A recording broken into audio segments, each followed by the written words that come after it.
नमस्कार, स्वागत है आपका। आपके साथ मैं हूं आयुष सूर्यवंशी। जीएसटी काउंसिल की 44वीं बैठक में भी छत्तीसगढ़ के प्रस्ताव पर एक बार फिर किसी तरह की कोई सहमति नहीं बन पाई है। दरअसल बीते दिनों केंद्र सरकार की ओर से आयोजित जीएसटी काउंसिल की बैठक में छत्तीसगढ़ के स्वास्थ्य मंत्री टीएस सिंहदेव भी शामिल हुए और बैठक में कोविड संबंधी सामानों पर टैक्स राहत को लेकर चर्चा हुई। लगातार राज्य की ओर से कोरोना संबंधित सामग्री पर जीरो टैक्स की मांग पर एक बार फिर से कोई सहमति नहीं बन पाई और पहले से ही राज्य के बकाया 37,000 करोड़ की राशि अब तक केंद्र की ओर से राज्य को नहीं दी गई और अब टैक्स में भी राज्य की मांग पर सहमति न होने पर एक बार फिर से राज्य को निराशा ही हाथ लगी है। इसके पहले भी इस मांग को स्वास्थ्य मंत्री की तरफ से रखा गया था। इसके पहले भी पक्ष और विपक्ष के बीच इन मुद्दों पर कई दफा बयानबाजी भी देखने को मिली और अब एक बार फिर राज्य के प्रस्ताव पर असहमति की वजह से केंद्र और राज्य के बीच टकराव के हालात बन गए हैं।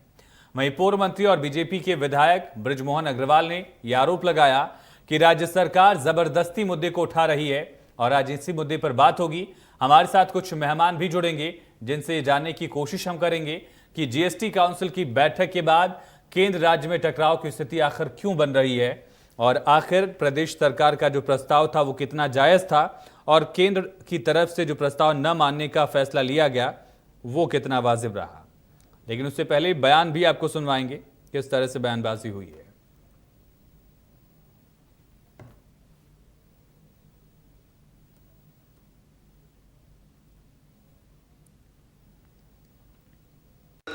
निर्णय भी जो आए उसमें सहमति हमारी नहीं बन पाई और अंततः क्या जारी होगा, क्या लागू होगा, ये स्पष्ट नहीं था। बैठक की आखिरी में मैंने चाहा भी कि कुछ और मौके मिलें तो मैं उस बात पे भी अपनी राय व्यक्त दोबारा कर दूं कि ज़ीरो टैक्स कोरोना के समय लगना चाहिए ताकि ना सरकारों पे वो खर्चा अतिरिक्त दिखे और ना पब्लिक जिनको निजी अस्पतालों में या अन्य दवाई दुकानों से अगर वो दवाई ले रहे हैं तो उसका खर्चा उनके ऊपर आए। इसके अतिरिक्त और भी बातें आई जिस पे मैंने अपनी ओर से स्पष्ट किया कि सीजीएसटी का जो कानून बना है उसमें प्रावधान भी है। धारा 9, 17 और 54 को अगर साथ में पढ़ें तो उसमें स्पष्ट प्रावधान है कि जीरो रेटेड टैक्स हो सकता है। अभी भी उम्मीद करते हैं, हालांकि मुझे नहीं लगता कि जो राहत हमने पब्लिक के लिए मांगी थी, नागरिकों के लिए मांगी थी, देश के लिए मांगी थी, सरकारों के लिए मांगी थी कि जीरो रेटेड टैक्स कर दिया जाए, कोविड के सामान पे टैक्स ना लगाया जाए। अब देखें आगे क्या होता है। ये तो लगातार चलने वाली प्रक्रिया है और इस प्रक्रिया में काउंसिल बनी है, काउंसिल में बातचीत होकर निर्णय होते हैं और इसलिए ये एक सामान्य प्रक्रिया है कि इस सामान्य प्रक्रिया में और केंद्रीय वित्त मंत्री ने कहा है कि बहुत सी चीज़ों पर जीएसटी अगर हम हटा देंगे तो उससे फ़ायदा नहीं होगा, उससे नुकसान होगा, क्योंकि जो जीएसटी की वापसी होती है वो वापसी उन कंपनियों को नहीं हो पाएगी और उसके कारण वो रेट वापस बढ़ा देंगे और इसलिए ये थोड़े टेक्निकल मामले हैं। इस टेक्निकल मामलों में केंद्र सरकार ही इस बात को पूरी तरह से बता सकती है।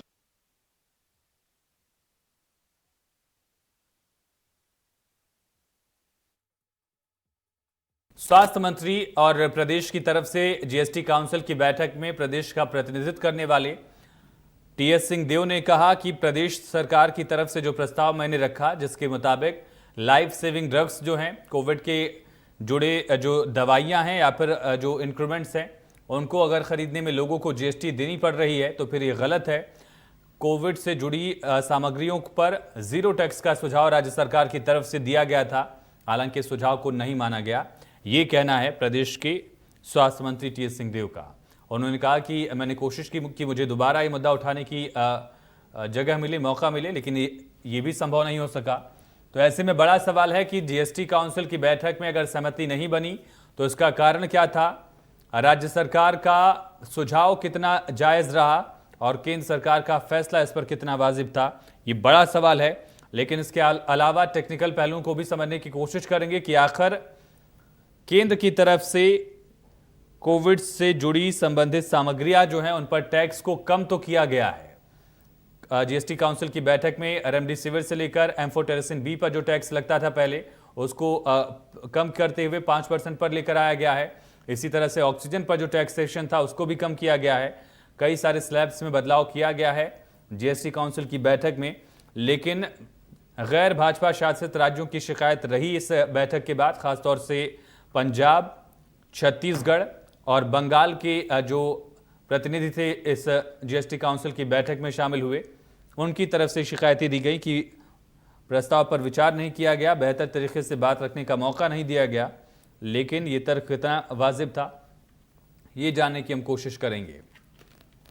तो बैठक में छत्तीसगढ़ की सरकार की तरफ से जो सुझाव दिया गया था उसको नहीं माना गया, ये कहना है प्रदेश के स्वास्थ्य मंत्री का।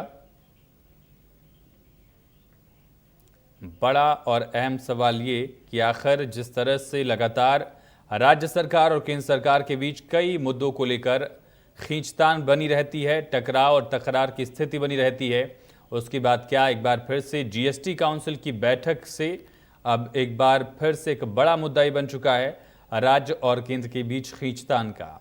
उससे भी बड़ा सवाल कि आखिर इस मुश्किल दौर में लगातार जब महंगाई बढ़ रही है, लोगों के व्यापार, लोगों के रोजगार पर जब असर पड़ा है, तो क्या कोविड से जुड़ी संबंधित सामग्री पर जीरो टैक्स का जो सुझाव राज्य सरकार की तरफ से दिया गया था उसे केंद्र को मानना चाहिए था या नहीं मानना चाहिए था। दूसरा पहलू, केंद्र सरकार की तरफ से जो कहा जा रहा है कि टैक्स को कम किया गया है, कई सारे स्लैब्स में बदलाव की जो गुंजाइश थी उस पर काम किया गया है, इसमें कितना दम है, किसके दावे में दम कितना है, ये जानने की हम कोशिश करेंगे। लगातार जीएसटी काउंसिल की बैठक में दूसरी दफा ये मुद्दा उठाया गया है ताकि कोविड से जुड़ी सामग्रियां जो हैं उन पर जीरो टैक्स लगाया जा सके, ये सुझाव दिया गया था। हालांकि उस पर अमल नहीं किया गया, लेकिन टैक्स स्लैब में बदलाव किया गया है। एम्फोटेरिसिन बी, रेमडेसिविर और जो भी गाइडलाइन केंद्र सरकार की तरफ से दी जाती है दवाइयों के यूजेस को लेकर, और उससे संबंधित अगर कोई दवा होती है तो उस पर भी उतना ही टैक्स लगेगा जितना अब जीएसटी काउंसिल की बैठक में फैसला लिया गया है। रेमडेसिविर और एम्फोटेरिसिन, टोस्लीजुमैब, इस तरह की जो दवाइयां हैं उन पर टैक्स को कम किया गया है, ऑक्सीजन पर टैक्स कम किया गया है। तो इसी तरह से आगे भी ये नियम कायदे लागू रहेंगे, ये भी स्थिति साफ की गई है। लेकिन जीरो टैक्स की मांग कितनी जायज़ थी, बड़ा सवाल ये है। और ख़ास तौर पर जब प्रदेश और देश में कोविड की वजह से लोगों को कई सारी दिक्कतों का सामना करना पड़ा है, इसके बाद ये सुझाव खारिज अगर किया गया तो क्या कारण था, क्या वजह थी।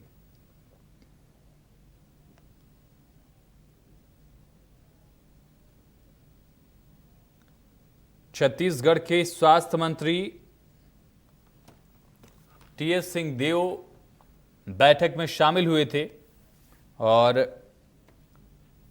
उनकी तरफ से अब ये बयान दिया गया है। दरअसल छत्तीसगढ़ की सरकार ने ये सुझाव दिया था जीरो टैक्सेशन को लेकर कोविड से जुड़ी सामग्रियों पर। हालांकि ब्लैक फंगस की दवा पर टैक्स अब नहीं लगेगा, जो ब्लैक फंगस के लिए दवा यूज की जा रही है एम्फोटेरिसिन बी, उस पर टैक्स नहीं लगेगा। रेमडेसिविर को भी कम टैक्स स्लैब में शामिल किया गया है। हालांकि वैक्सीन को लेकर भी मांग की जा रही थी कि वैक्सीन पर भी टैक्स कम किया जाए, लेकिन इसमें कोई बदलाव नहीं किया गया। शनिवार को ये बैठक हुई थी और कई उत्पाद जो कोविड-19 से जुड़े हुए हैं उन पर टैक्स को कम किया गया, लेकिन कई सारे ऐसी मांगे भी थी जिनको अपनाया नहीं गया है।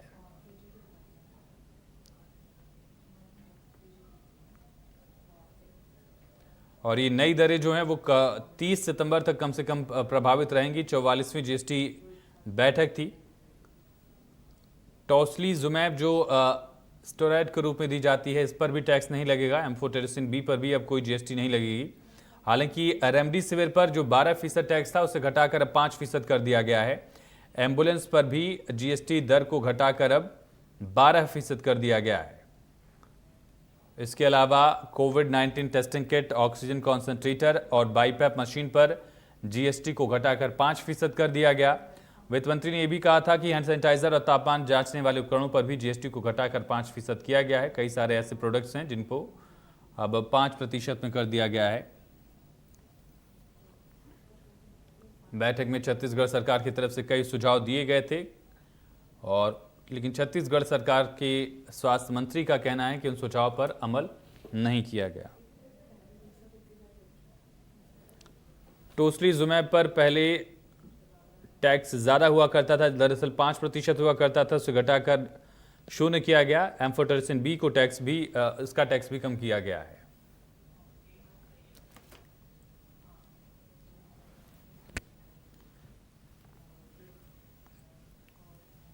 चलिए, इसी पर चर्चा के लिए हमारे साथ तीन खास मेहमान कनेक्ट हो चुके हैं। सुरेंद्र वर्मा जी कांग्रेस के प्रवक्ता, अमित चमनानी जी बीजेपी के नेता और तपेश चंद्र गुप्ता जी अर्थशास्त्री। आप तीनों का बहुत स्वागत है हमारी डिबेट में, हमारी चर्चा में। सबसे पहला सवाल अमित जी आपसे ही होगा। जो छत्तीसगढ़ सरकार का ये पक्ष रखा स्वास्थ्य मंत्री टी एस सिंहदेव ने कि जीरो टैक्सेशन का सुझाव दिया गया था, लेकिन उसे माना नहीं गया और फिर से जब ये मुद्दा उठाने की कोशिश की गई तो मौका भी नहीं दिया गया। कोविड से जुड़ी जो सामग्रियां हैं उन पर टैक्स कम किया गया है, कई सारी दवाओं पर उसे जीरो भी किया गया, जैसा मैंने बताया एम्फोटेरिसिन बी और टोसिलिजुमाब पर जीरो कर दिया गया। रेमडेसिविर पर 5% अब टैक्स लगेगा, लेकिन 0% जो टैक्स का सुझाव था उसके न मानने के पीछे कारण क्या रहा? अमित जी की तरफ से जो रिएक्शन आया है मुझे उसमें कोई आश्चर्य नहीं हुआ है। 2.5 साल हो गए यहाँ पर, हमने देखा कि राज्य की सरकार केंद्र के हर निर्णय की आलोचना करती है, चाहे वह तर्कसंगत हो या नहीं हो। और इसके लिए मैं खुले रूप से आरोप लगाता हूं कि गांधी परिवार की तरफ से उस नेता को जो केंद्र के खिलाफ ज्यादा बोलता है उसे नंबर मिलते हैं गांधी परिवार की तरफ से। आज जब विश्व में हर देश की अर्थव्यवस्था ठप है, ऐसे समय पर बहुत सारे प्रोडक्ट्स जो हाईली कंज्यूम हो रहे हैं उस पे जीएसटी की दरों को बहुत ही बड़ी छूट के रूप में एक निर्णय आया। और जिस निर्णय को किसने किया, एक कमेटी बनाई गई 8 लोगों की, जिसमें अलग अलग राज्यों के प्रतिनिधि भी रहे। उन्होंने अपनी रिकमेंडेशन दी और उस रिकमेंडेशन को वित्त मंत्रालय और जीएसटी काउंसिल ने पारित कर दिया।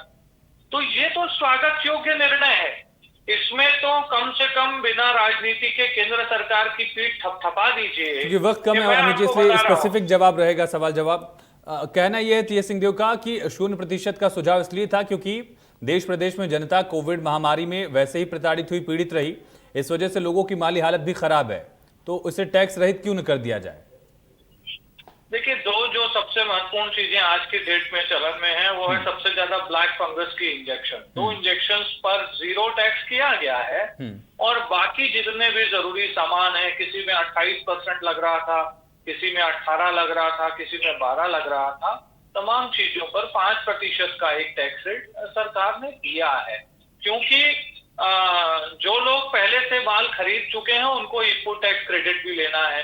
बहुत सारी तकनीकी पहलुओं पर जांच पड़ताल के बाद एक कमेटी की रिकमेंडेशन के बाद ही सरकार ने सुरेंद्र जी, मैं आपके पास आ रहा हूं। ठीक है सुरेंद्र जी, केंद्र सरकार 75% वैक्सीन खुद खरीद रही है, उस पर भी केंद्र सरकार जीएसटी दे ही रही है, तो फिर ये दिक्कत कहां आ रही है? केंद्र सरकार को जब खुद भी जीएसटी देना है और लोगों को भी रियायत तो दी गई है, चाहे वो एम्फोटेरिसिन की बात की जाए, टोसिलिजुमाब की बात की जाए, इन दोनों दवाइयों पर टैक्स को 0 किया गया, रेमडेसिविर पर 5% किया गया, कई सारे पहलुओं को लेकर टैक्स में रियायत दी गई है। सुरेंद्र जी, आयुष जी, मूल बात जो है नीति और नियत का है। जिस प्रकार से अमित चमनानी जी बेहद समझदार हैं और खुद भी सीए हैं, बेहतर समझते हैं। माननीय वित्त मंत्री जी ने क्या कहा, टैक्स का रेट कम करने से चीजों के दाम बढ़ जाएंगे।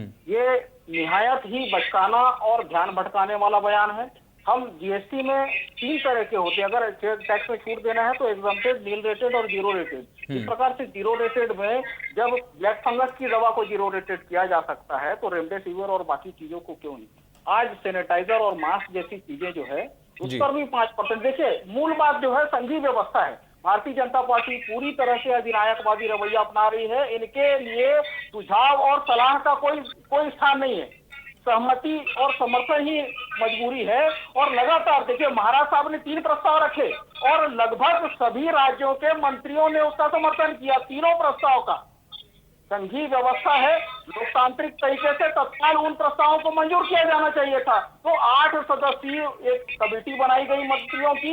और ताज्जुब यह है कि जो प्रस्ताव रखने वाला राज्य है, माननीय टी एस सिंहदेव जी ने प्रस्ताव रखा, उनको तो छोड़ के कांग्रेस शासित किसी भी राज्य के प्रतिनिधि को उसमें शामिल नहीं किया गया, ताकि ये अपना अधिनायकवादी रवैया, अपना जो निर्णय है वो थोप सके। देखिए आयुष जी, लगातार ये मांग की जाती रही एक सवा साल से हम कोविड से लड़ रहे हैं। कोविड से जो के लिए जो उपकरण है, जो दवाएं हैं, जो वैक्सीन है, महाराज साहब ने यह भी कहा कि जीरो रेटेड में तो उसको इनपुट क्रेडिट भी मिल सकता है और उसको जो उत्पादक है, कंपनियां हैं, वो उसका रिफंड ठीक लेने है। और उस हिसाब से टीके के रेट भी कम हो जाएंगे, दवाओं के रेट कम होंगे। और देखिए ये 28% एम्बुलेंस का 12% कर रहे हैं, उसमें भी देखिए ये कोई लग्जरी तो है नहीं, कोई शौक के लिए खरीदता नहीं है। और सुरेंद्र उसके जी बाद बहुत में- छोटा सा सवाल जो था, मेरे पास वक्त कम है, आप लोग भी समझते हैं। सुरेंद्र जी, जो बड़ा सवाल है कि अगर केंद्र सरकार खुद वैक्सीन पर टैक्स दे रही है 75% वैक्सीन खरीदने के बावजूद भी, तो ये पहलू भी तो इसके साथ ही जुड़ा हुआ है सुरेंद्र जी। और 25% तो ये निजी अस्पतालों के माध्यम से लगवाएंगे ना, वो 1200 और 1500 रुपए में जब लगाया जाएगा लोगों को, तो उसमें 5%। आज देखिए आपदा का समय है, लोगों की इनकम 97% लोगों की आय घटी है। ऐसे में सरकार को सहयोग करने के बजाय लोग बेरोजगारी की मार ठीक झेल रहे है, हैं। सरकार सहयोग लोगों नहीं की कर रही, नौकरियां सरकार जा सहयोग रही नहीं हैं। कर रही, लेकिन तपेश जी आप बेहतर बता पाएंगे कि जो जीएसटी काउंसिल में फैसले लिए गए, क्या उनमें और ज्यादा रियायत दी जा सकती थी? सरकार की स्थिति है, खासतौर पर जब अर्थव्यवस्था लगातार गिरती चली जा रही है, हमने देखा कि इस क्वार्टर में भी जो इकोनॉमिक ग्रोथ था वो माइनस में ही था, तो इसमें गुंजाइश कितनी थी? तपेश जी। बिल्कुल आपका प्रश्न बहुत जायज है और सुरेंद्र जी के इस बात से मैं सहमत हूँ। जिस राज्य ने रेमडेसिविर जैसे या कोरोना की जैसी बीमारी महामारी के लिए प्रस्ताव रखा, उसको उस कमेटी में रखना चाहिए। दूसरी बात कि अर्थव्यवस्था अभी पटरी पर बिल्कुल नहीं आई है। राज्य सरकार और केंद्र सरकार दोनों की स्थिति खराब है। ऐसी स्थिति में केंद्र के द्वारा जो 5% लगाया गया है वो थोड़ा सा कड़वा है, पर जस्टिफाइड है, क्योंकि उन्होंने पहले की तुलना में कम किया है। हाँ। एम्बुलेंस वगैरह में जो 12% रखे हैं उसको भी घटा के 5% पे लाना था। इसके पहले 1.5 महीना पहले इस मामले पे मैंने भी एक प्रस्ताव जी। ट्वीट किया था। हाँ। उसमें बाद में मुझे ये समझाइश आई कि ये ऐसी मेडिसिन है जिसका मार्केट में डुप्लीकेशन भी आ रहा है। बिल्कुल। कुछ अर्थशास्त्रियों से दिल्ली बॉम्बे से हुआ। ऐसी दशा में कंट्रोल वे पे चलाने के लिए कुछ टैक्स होना जरूरी है, ताकि हर नाके पे, हर पॉइंट पे वह मेडिसिन चेक हो जाए। क्योंकि ब्लैक फंगस में ऐसी स्थिति अभी नहीं आई है। बिल्कुल। रेमडेसिविर की जो मांग और जिस प्रकार से काली बाजारी हुई, इस कारण उस पर कुछ ना कुछ तो कर रखेंगे, 60% उससे छूट नहीं देंगे। कुछ चीजें काउंटिंग की होती है, कुछ चीजें कंट्रोल की होती है, तो एक प्रशासकीय दृष्टिकोण से रखे हैं। हालांकि जीरो करना चाहिए था, क्योंकि इससे लेकिन क्या ये आर्थिक व्यवस्था पॉसिबल पर- था तपेश जी? क्या ये पॉसिबल था? केंद्र सरकार कर सकती थी? सरकार के पास इतना बैकअप था? हाँ, कर सकती थी, ठीक है। कर सकती थी। बहुत से ऐसी व्यवस्थाएं थी, जैसे देखिए सर, आप ये बताइए चिप्स वगैरह ऐसे चीजें, नूडल्स वगैरह हैं, ऐसी चीजों में आप टैक्स का रेट बढ़ाइए ना। जब पार्ले खुद कह रहा है कि मेरे प्रोडक्ट कंज्यूमेबल नहीं है, हाइजेनिक नहीं है, और ये सब चीज कह रहे हैं, तो उस पर आप टैक्स क्यों नहीं बढ़ा सकते? बिल्कुल। ऐसे फालतू चीजों को जो कि वास्तव में आदमी के हेल्थ फूड में नहीं काउंट हो सकता, हाँ। एनर्जेटिक फूड में काउंट नहीं हो सकता, उस पर टैक्स लगाइए। ठीक है। आपको प्रतिबंध ठीक है, लगाने नहीं बोल रहा ठीक है, हूं। ठीक है, ठीक है। आपको उस पर टैक्स लगाइए। आप बिल्कुल, उसे ऐसी revenue चीजों पर collect करिए, टैक्सेशन आप बढ़ाया उस जा तरीके सकता से था, परेशानी बशर्ते करिए। मसलन लेकिन जो टैक्स अभी अभी कम किया गया उस पर और ज्यादा रियायत की गुंजाइश थी। अमित जी, अमित जी, अमित जी, ठीक है, ठीक है। तपेश जी मैं लौटता हूँ, तपेश जी मैं आपके पास लौटूंगा, ठीक है। अमित जी, ये कहा जा रहा है, तपेश जी ने भी यही कहा कि गुंजाइश थी इस बात की कि और टैक्स में रियायत दी जा सकती थी, खास करके रेमडेसिविर को लेकर। एम्बुलेंस पर जो 12% का टैक्सेशन है उसे और ज्यादा कम किया जा सकता था, इसकी गुंजाइश थी। क्योंकि तपेश जी ने ये भी कहा कि निराशा की बात नहीं हुई है, और मैं उन्हीं की बात को आगे बढ़ा रहा हूँ। सबसे पहले जो सुरेंद्र जी ने बात कही कि हमने सलाह दी और हमें नहीं रखा गया, तो मैं ये कहना चाहता हूँ कि छत्तीसगढ़ के साथ साथ अन्य राज्य और जीएसटी काउंसिल खुद भी इन चीजों पर विचार कर रही थी, और तपेश जी जैसे कई बुद्धिजीवियों ने भी इस पे अपने रिकमेंडेशन रखे हैं। मुझे लगता है ये क्रेडिट की लड़ाई नहीं होनी चाहिए छत्तीसगढ़ की सरकार के लिए कि हमने सुझाव दिया। अल्टीमेटली बहुत सारे जीएसटी के प्रोडक्ट्स पे रेट कम हुए, जनता को राहत मिली, ये ज्यादा महत्वपूर्ण होता है। दूसरी चीज इन्होंने एक और चीज कही कि हमें शामिल नहीं किया, कांग्रेस को शामिल नहीं किया। अजीत पवार जी इस कमेटी में शामिल रहे जो महाराष्ट्र सरकार का प्रतिनिधित्व कर रहे थे, और महाराष्ट्र में गठबंधन सरकार है जिसमें कांग्रेस भी शामिल है। तो क्या आप अजीत पवार जी को अपना प्रतिनिधि नहीं मानते? तो चलिए, आप ठीक उनके है। साथ अमित सरकार जी, कैसे चला? एक आखिरी सवाल, मेरे पास वक्त कम है। जो पॉपुलेशन इन्फेक्ट हुई, जिस पॉपुलेशन को इन दवाइयों की जरूरत पड़ी, वो फिर भी बहुत ज्यादा कम थी। बशर्ते जो बाकी प्रोडक्ट्स हैं उनको इस्तेमाल करने वाली जनता बहुत ज़्यादा है, तो क्या उस पॉपुलेशन को हम टैक्सीफाई कर सकते थे, उन पर टैक्स लगा सकते थे? आप तो इस चीज़ को बेहतर समझते हैं कि जो लोग इन्फेक्ट हुए थे उनकी अगर दवाइयाँ हैं उन पर टैक्स जीरो किया जाए, ये ऑप्शन था क्या? मुझे लगता है हैंड सैनिटाइजर जैसा प्रोडक्ट जो सबको यूज करना है उस पे 7% की जीएसटी कमी, मतलब 1-2% नहीं, और वो भी इस पे एक डिटेल इन्वेस्टिगेशन हुआ है। अमित जी, एम्बुलेंस तो सबको यूज नहीं करनी है ना, एम्बुलेंस सबको यूज नहीं करनी है, रेमडेसिविर सबको यूज नहीं करनी है, बाईपैप मशीन सबको यूज नहीं करनी है। ये तो स्पेसिफिक कुछ एक लोगों को ये गिनती में आती है कि हॉस्पिटल्स में भी इसकी संख्या कमी होती है, तो उस पर टैक्स कम हो सकता था क्या? वक्त मेरे पास कम, इसलिए 28 से 12% देखिए बहुत कम होता है। 16% रेवेन्यू को छोड़ दिया है सरकार ने, इसका स्वागत होना चाहिए। चलिए ठीक है, जितनी सरकार ने कोशिश की कम से कम उसको अगर सराहने की बात कही जा रही, सुरेंद्र जी, सरकार ने इतनी रियायतें दी हैं, उसको पॉजिटिव वाली साइड को देखिए। आयुष जी, निश्चित रूप से, लेकिन जो लोगों की अपेक्षा है, जो लोगों की जरूरत है उसके मुकाबले बहुत ही कम है। केंद्र सरकार लगातार तमाम मोर्चों पर फैल रही है, चाहे वैक्सीनेशन की बात हो, चाहे दवा और उपकरणों पे जीएसटी की छूट की बात हो। लगातार कांग्रेस इस बात के लिए मांग कर रही है और माननीय सुप्रीम कोर्ट ने भी कहा कि आपकी ना कोई नीति है ना नियत, इस प्रकार से नहीं चलेगा। जिस प्रकार से बार बार वैक्सीनेशन को लेकर केंद्र सरकार बैकफुट पर रही है, और उसी प्रकार से लगातार हम तो मांग कर रहे हैं। और माननीय महाराज साहब ने 3 प्रस्ताव रखे। मेरा यही कहना है कि संघीय व्यवस्था है, जो सहमति बनी है उस पर तत्काल निर्णय होना चाहिए था। जब तमाम राज्य, वो भाजपा शासित राज्य के मंत्री भी उस बारे में सहमत थे, जो तीनों प्रस्ताव थे माननीय महाराज साहब के द्वारा, तो उस पर तत्काल निर्णय लेकर ऊपर करना था, बल्कि ना। लेकिन सुरेंद्र जी, अर्थव्यवस्था को भी तो देखना होगा। अर्थव्यवस्था लगातार पाताल में जा रही है, बाकी वर्ग को भी। ठीक है, ये बात बिल्कुल जायज है। यही चरित्र है आयुष जी, यही चरित्र है। ये लगातार अपनी गलत नीतियों के कारण, जो अर्थव्यवस्था की इनकी नाकामियों के कारण जो गिरावट है, उसका बोझ जनता के ऊपर डाल रही है और राज्य सरकारों के आर्थिक हित के खिलाफ। आपका कहना है कि सरकार की नाकामी दोनों पहलुओं पर है, चाहे वो कोविड हो या फिर अर्थव्यवस्था हो। ठीक है तपेश जी, लगातार एक्साइज ड्यूटी हटाकर जो सेस लगाया जाता, निश्चित रूप से राज्य सरकारों के अधिकारों पर अनाना सीधा उठा रहा है। ठीक है, इस प्रकार के निर्णय केंद्र सरकार लगातार ले रही है। ठीक है तपेश जी, फिलहाल अब आगे क्या ऑप्शन दिखता है, चाहे अर्थव्यवस्था को संभालने की बात कही जाए या फिर जो कोविड से संबंधित सामग्री है उन पर टैक्सेशन की बात कही जाए? अब जीएसटी काउंसिल की बैठक में फैसला लिया गया, रियायतें दी गई हैं, आगे इसमें सुधार की गुंजाइश दिखती है या फिर अब अर्थव्यवस्था पर ही सरकार फोकस रहे? नहीं, सरकार अर्थव्यवस्था की ओर अब फोकस नहीं करेगी। उनको यह बात समझ में आ गई है कि जनता भी जागृत है, विपक्ष भी जागृत है। और दूसरी चीज, उनको यह भी मालूम आ गया है महामारी के बीच में भी शासन का कोई नहीं सुनेगा। जो प्रजातांत्रिक तरीके से कार्य होगा, जो सभी संयमित रूप से निर्णय लिए जाएंगे, लागू किए जाएंगे, उसी पर ही जनता और विपक्ष की सहमति हुई। अब बात उठती है कि महामारी के दौरान जो राजनीति हुई, तो विपक्ष की भी जिम्मेदारी है, वह भी एक सदन के प्रतिनिधि हैं, वह भी शासन की नीतियों का एक सीमा तक जो कि उचित हो वहां पे समर्थन करके चलना चाहिए। शासन चलाने में संयुक्त सहयोग और भागीदारी होनी चाहिए। अर्थव्यवस्था की बात है तो मैं कहता हूं कि ये जो इन्होंने जो 5% आखिरी सीलिंग करके रखी है, उसको घटा के 2% पे लाए। और सिर्फ आज के कोरोना की दवाई नहीं साहब, हर दवा पर जो है मिनिमम टैक्स होना चाहिए। बहुत बेहतर पहलू आपने ये तपेश जी कहा कि हर दवा को कम से कम टैक्स से रहित रखा जाए, कम से कम टैक्स रखा जाए। बहुत शुक्रिया तपेश जी आपका, अमित जी आपका, और साथ साथ सुरेंद्र जी आपका भी चर्चा में जुड़ने के लिए।